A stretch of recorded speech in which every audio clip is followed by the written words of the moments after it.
हम सब मिलकर के भारतीय जनता पार्टी को हराएंगे, मुकाबला करेंगे।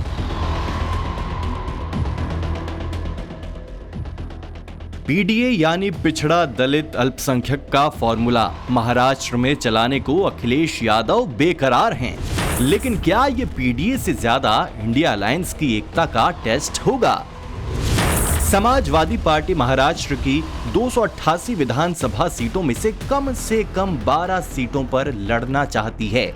महाराष्ट्र की मौजूदा विधानसभा में समाजवादी पार्टी के 2 विधायक हैं और अखिलेश यादव को ये मंजूर नहीं कि महाराष्ट्र में इंडिया गठबंधन का नाम सिर्फ राहुल गांधी, शरद पवार और उद्धव ठाकरे से ही रोशन रहे। हमारी कोशिश होगी कि इंडिया गठबंधन के साथ लड़ें, सीटें मांगी हैं और हमें उम्मीद है कि जहां हमारे 2 विधायक थे और हमें सीटें भी ज्यादा देंगे और हम पूरी मजबूती के साथ इंडिया गठबंधन के साथ खड़े होंगे।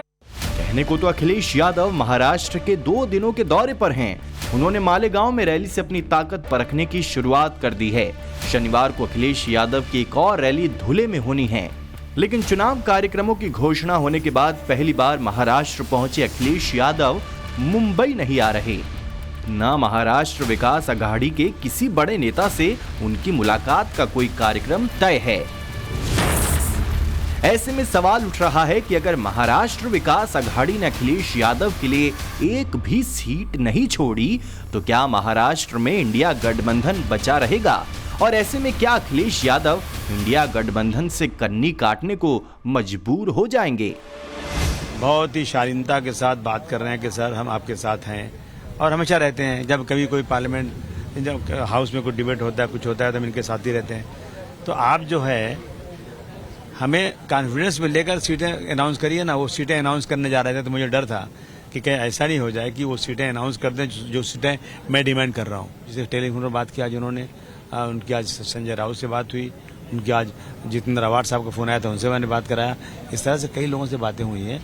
मुझे लगता है कि मेरी डिमांड जो है बहुत लीगल है। और फिर ये नहीं बाद में हो जब इलेक्शन का रिजल्ट आए तो फिर कहीं आप पछताए हो क्या जब चिड़िया चुग गई खेत। 2024 के लोकसभा चुनाव में नरेंद्र मोदी की ताकत पहले के मुकाबले घटी तो राहुल गांधी और अखिलेश यादव जोर शोर से इसे इंडिया अलायंस की जीत बताने से नहीं चूके थे। लेकिन 4 महीनों तक मोदी का कॉन्फिडेंस खत्म करने की बार बार दोहराई गई स्क्रिप्ट हरियाणा के नतीजों से बिगड़ गई है। हरियाणा में कांग्रेस को लग रहा था कि वो अकेले दम पर चुनाव जीतने जा रही है। राहुल गांधी तो जलेबी की फैक्ट्री जैसी बातें करने लगे थे और राहुल के इसी उत्साह के आगे अखिलेश यादव को वहां अपने कदम पीछे खींचने पड़े थे। हरियाणा में समाजवादी पार्टी ने 2 से 4 मुस्लिम बहुल सीटों पर चुनाव लड़ने का संकेत दिया था, लेकिन आखिर में इंडिया गठबंधन की एकता के लिए अखिलेश यादव की पार्टी ने हरियाणा में कुर्बानी दे दी। लेकिन हरियाणा के नतीजों के बाद अखिलेश यादव महाराष्ट्र में अपने कदम पीछे नहीं खींचने जा रहे, इतना तय है। लोकसभा में सीटों के आधार पर अखिलेश यादव की समाजवादी पार्टी देश की तीसरी सबसे बड़ी पार्टी है।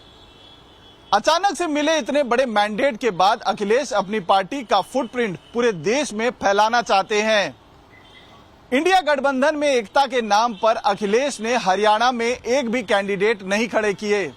जम्मू कश्मीर में उनकी पार्टी की तरफ से 20 उम्मीदवार खड़े हुए, लेकिन अखिलेश एक का भी प्रचार करने के लिए नहीं पहुंचे। लेकिन महाराष्ट्र में अखिलेश का इरादा फिलहाल पीछे हटने का बिल्कुल नहीं लगता। जहां एक और महाराष्ट्र विकास अघाड़ी से कोई बड़ा संकेत मिलने की परवाह किए बिना अखिलेश यादव ने महाराष्ट्र में रैलियां आयोजित की हैं। अखिलेश यादव के महाराष्ट्र लेफ्टिनेंट यानी राज्य के समाजवादी पार्टी चीफ अबू आजमी ने अखिलेश के महाराष्ट्र दौरे का माहौल ऐसा बनाने की कोशिश की मानो महाराष्ट्र की पॉलिटिक्स का गेम चेंजर आ गया। मसलन अखिलेश को नासिक एयरपोर्ट पर रिसीव करने के लिए 50 गाड़ियों का उनका काफिला मुंबई से निकला तो निकला ही, उसका वीडियो पूरे फिल्मी अंदाज में प्रशंसकों तक पहुंचाने की कोशिश हुई। तो इस बीच महाराष्ट्र विकास अघाड़ी भी ये समझने लगा है कि हरियाणा की हार के बाद महाराष्ट्र में और जोर लगाना होगा। महाराष्ट्र में और ज्यादा जोर लगाने की पहली शर्त यह है कि कहीं से विपक्ष की एकता कमजोर न दिखाई दे। महाराष्ट्र में अखिलेश यादव के लिए सीटें छोड़े जाने को लेकर कोई खुली सहमति तो अभी नहीं आई, लेकिन अखिलेश के महाराष्ट्र पहुंचते ही उनका सम्मान करने की बातें जरूर की गई हैं। ऐसा है, मांग उन्होंने रखी है ना, उनको रखने का अधिकार है, लोकतंत्र है, बड़े नेता है वो अखिलेश यादव जी। मेरी उनकी फोन पे बात हुई, उनका बिल्कुल मान सम्मान रखा जाएगा। निश्चित रूप से उसे तवज्जो दिया जाएगा। प्राथमिक स्तर पर समाजवादी पार्टी और महाविकास आघाड़ी के तीनों घटक दलों के नेताओं की मीटिंग हो चुकी है। उन सीटों पर मंथन हो रहा है। हमारी स्थानीय इकाई इस पर जल्द ही निर्णय लेगी। निश्चित रूप से महाविकास आघाड़ी समाजवादी पार्टी को साथ रखना चाहेगी। हम नहीं चाहते कि धर्मनिरपेक्ष मतों का विभाजन हो, क्योंकि ये लड़ाई जो है ये धर्मनिरपेक्षता वर्सेस जातिवाद की लड़ाई है, नफरत वर्सेस मोहब्बत की लड़ाई है।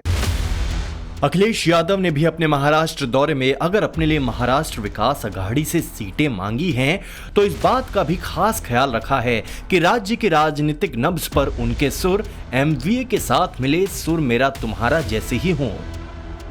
अगर मुंबई में महाविकास अघाड़ी के नेताओं ने राज्य के चीफ इलेक्टोरल ऑफिसर से मिलकर वोटर लिस्ट में गड़बड़ झाले के आरोपों को हवा दे दी, तो उधर मालेगांव में अखिलेश यादव पत्रकारों को ये बताने से नहीं चूके कि हरियाणा के नतीजों को देखते हुए महाराष्ट्र में महा सावधान रहना होगा, क्योंकि अखिलेश के आरोपों के मुताबिक हरियाणा में बीजेपी सरकार मतपत्र से नहीं बनी है।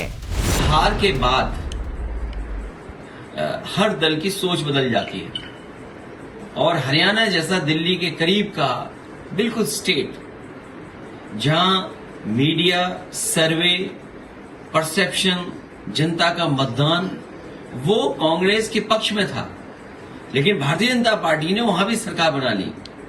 इसलिए हमें महासावधान रहना पड़ेगा महाराष्ट्र में, महासावधान। यानी अखिलेश यादव महाराष्ट्र में अपनी तरफ से इंडिया गठबंधन के नैरेटिव को पूरी तरह मजबूत करने में कोई कोर कसर नहीं छोड़ेंगे, लेकिन मसला बस यही है कि बदले में उन्हें महाराष्ट्र में सीटें कितनी ऑफर की जाती हैं। समाजवादी पार्टी की महाराष्ट्र में केवल 2 सीटें ही हैं। अगर वो कुछ बढ़ाकर मांग रही हैं, जैसे 2 की 3 मांग रही हैं, 3 की 4 मांग रही हैं, तो जरूर उस पर विचार हो सकता है। लेकिन अगर वो 20 मांगेंगी, 15 मांगेंगी, 12 मांगेंगी, 8 मांगेंगी, तो महाविकास आघाड़ी की जो रणनीति है उसमें कहीं न कहीं असर पड़ता है। अखिलेश यादव अगर देश भर में समाजवादी पार्टी का विस्तार करने की कोशिश कर रहे हैं, तो वो ये भी जानते हैं कि यूपी को छोड़कर उन्हें अकेले चलने में कहीं भी फायदा नहीं है। इसलिए उन्होंने हरियाणा के चुनाव के नतीजों के बावजूद इंडिया गठबंधन पर भरोसा करने में कसर नहीं छोड़ी। अखिलेश यादव अभी जम्मू कश्मीर में उमर अब्दुल्ला के शपथ ग्रहण समारोह में पहुंचे थे। वहां अब्दुल्ला परिवार, राहुल गांधी और इंडिया गठबंधन के अन्य नेताओं के साथ अखिलेश ने एकता की तस्वीर पेश की। अखिलेश यादव ने सोशल मीडिया पोस्ट में लिखा भी, देश प्रेमी हुए एक मत, नई शपथ नया पथ, ये इंडिया की जीत है। जो लोगों की भावना है, कश्मीर के लोगों की जो भावना है, जिनसे उन्हें अधिकार, जिनसे उन्हें सम्मान, जिनसे उन्हें संस्कृति को संरक्षण करने के लिए और संवर्धन करने के लिए आगे बढ़ना पड़ता है, तो हम उसके साथ हैं। क्या जम्मू कश्मीर वाली कहानी महाराष्ट्र में दोहराई जा सकेगी और क्या इंडिया अलायंस की एकता बनी रहेगी? ये लाख टके का सवाल है। महाराष्ट्र विकास अघाड़ी में अखिलेश यादव का सम्मान जुबानी जमा खर्च से होगा या मन माफिक सीटें मिलेंगी, इस पर बहुत हद तक ये बात निर्भर है। उधर सवाल ये भी है कि इंडिया अलायंस की लाख एकता के दावों के बावजूद क्या महाराष्ट्र का फैसला हरियाणा जैसा तो नहीं होगा? Bureau report,